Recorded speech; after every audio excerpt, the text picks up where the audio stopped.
ಎಲ್ರಿಗೂ ನಮಸ್ಕಾರ. ನಾನೀಗ ಅತ್ಯಂತ ಸುಂದರವಾದ ಒಂದು ಪ್ರಸಿದ್ಧಿ ಪಡೆದಿರ್ತಕ್ಕಂಥ ಒಂದು ಸ್ಥಾನದಲ್ಲಿ ನಾನಿದ್ದೀನಿ. ಉತ್ತರ ಪ್ರದೇಶದ ಕಾಶಿಯಿಂದ ಕೇವಲ 14 ಕಿಲೋಮೀಟರ್ ದೂರದಲ್ಲಿ ನಿರ್ಮಿತವಾಗಿರ್ತಕ್ಕಂಥ, ಇನ್ನು ನಿರ್ಮಾಣ ಹಂತದಲ್ಲಿರ್ತಕ್ಕಂಥ ಸ್ವರವೇದ ಮಹಾಮಂದಿರ ಅಂತ ಹೇಳಿದ್ರೆ ಸ್ವರವೇದ ಮಹಾಮಂದಿರ ಅಂತ ಹೇಳಿದ್ರೆ ಇವರ ಇದರಲ್ಲಿ ಸ್ವ ಅಂದರೆ ಆತ್ಮ ಮತ್ತು ಪರಮಾತ್ಮ, ಹಾಗೂ ವೇದ ಅಂದರೆ ಜ್ಞಾನ, ಇವುಗಳನ್ನು ಪ್ರಚಾರ ಮಾಡ್ತಕ್ಕಂಥ ಉದ್ದೇಶದಿಂದ ಸತ್ಪಲ್ ದೇವ್ ಗುರೂಜಿಯವರು ಇದನ್ನು ನಿರ್ಮಾಣ ಮಾಡಿರ್ತಾರೆ.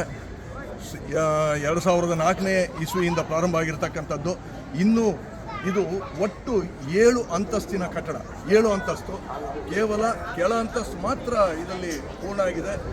ಒಟ್ಟು ಇದರ ವಿಸ್ತೀರ್ಣ 80,000 ಚದರಡಿಗಳು, ಹಾಗೂ ಇದರ ಎತ್ತರ 180 ಅಡಿ. 180 ಅಡಿಗಳ ಎತ್ತರದಲ್ಲಿರ್ತಕ್ಕಂಥ 7 ಅಂತಸ್ತಿನ ಕಟ್ಟಡದಲ್ಲಿ ಕೇವಲ ಕೆಳ ಅಂತಸ್ತು ಮಾತ್ರ ಸಂಪೂರ್ಣ ಆಗಿದೆ. ಇದನ್ನು ಸಂಪೂರ್ಣವಾಗಿ ಅಮೃತ ಶಿಲೆಯಿಂದ ನಿರ್ಮಿಸಲ್ಪಟ್ಟಿದೆ. ಗುಲಾಬಿ ಬಣ್ಣದ ಅಮೃತ ಶಿಲೆ, ಒಳಗೆಲ್ಲ ತುಂಬ ಅತ್ಯದ್ಭುತವಾದ ಕಲಾಕೃತಿಗಳನ್ನು ಇದು ಮಾಡಿದ್ದಾರೆ.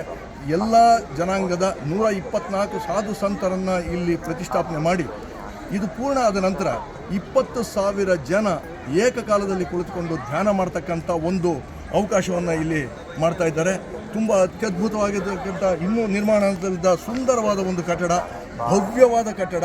ಇವರು ಏನು ಹೇಳ್ತಾ ಇದ್ದಾರೆ ಅಂತ ಹೇಳಿದ್ರೆ, ಈ ಒಂದು ಜಾಗದಲ್ಲಿ ಬೇರೆ ಬೇರೆ ನಮ್ಮ ಹಿಂದೂ ಧಾರ್ಮಿಕ ನಂಬಿಕೆಗಳಿರ್ತಕ್ಕಂಥದ್ದು, ಗೋವುಗಳನ್ನು ಇದು ಮಾಡ್ತಕ್ಕಂಥದ್ದಾಗಲಿ, ಸಂರಕ್ಷಿಸೋದಾಗಲಿ, ಜ್ಞಾನವನ್ನು ಪ್ರಸಾರ ಮಾಡೋದಾಗಲಿ, 4 ವೇದಗಳನ್ನು ಪ್ರಚಾರ ಮಾಡೋದು, ಹಾಗೆಯೇ ಬೇರೆ ಬೇರೆ ಸಾಧು ಸಂತರು ಕೊಟ್ಟಿರ್ತಕ್ಕಂಥ ಉಪದೇಶಗಳನ್ನು ಪ್ರಚಾರ ಮಾಡೋದು, ನಮ್ಮ ಹಿಂದೂ ಸಮಾಜದ ಒಂದು ಬಲಿಷ್ಠತೆಗೆ ಏನೇನು ಆಗಬೇಕು ಅಂಥದ್ದನ್ನೆಲ್ಲ ಮಾಡ್ತಕ್ಕಂಥ ಒಂದು ಉದ್ದೇಶದಿಂದ ಸತ್ಪಲ್ ದೇವ್ ಪ್ರಾರಂಭ ಮಾಡಿರ್ತಕ್ಕಂಥ ಈ ಕಟ್ಟಡ ಈಗ ಈ ಹಂತದಲ್ಲಿದೆ.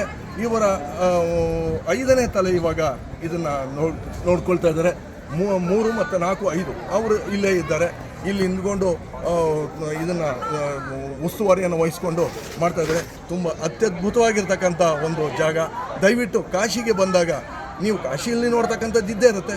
ಕಾಶಿಯಿಂದ ಬಂದು ಸಾರನಾಥಕ್ಕೆ ಬಂದು, ಸಾರನಾಥದಿಂದ ಒಂದು 7 ಕಿಲೋಮೀಟ್ರ್ ಮುಂದೆ ಇದೆ.